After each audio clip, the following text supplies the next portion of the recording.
There's a lot of debate about why narcissism and even psychopathy exists.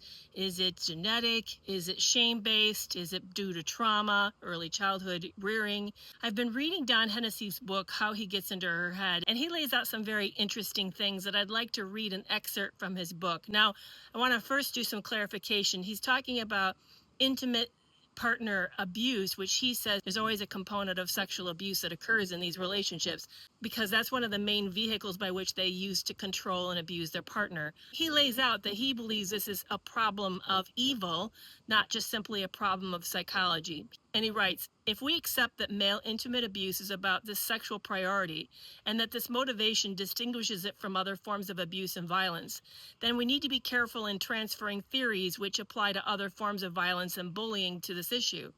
The suggestion that learned behavior is the reason why men terrorize and rape their intimate partners fails to explain why all men who are exposed to violence and pornography are not abusive to their intimate partners.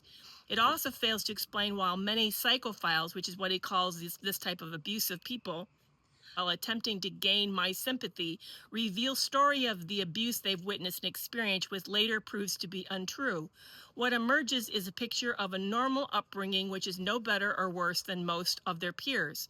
Most of the science of psychology and psychiatry has developed without acknowledgement the existence of a fundamental struggle of good and evil. The sense of entitlement and evil that is at the core of all adult sexual abuse is beyond the diagnosis of mental science. All successful sex offenders are clever and evil people who are mentally focused. They have the emotional strength to pursue their agendas energetically.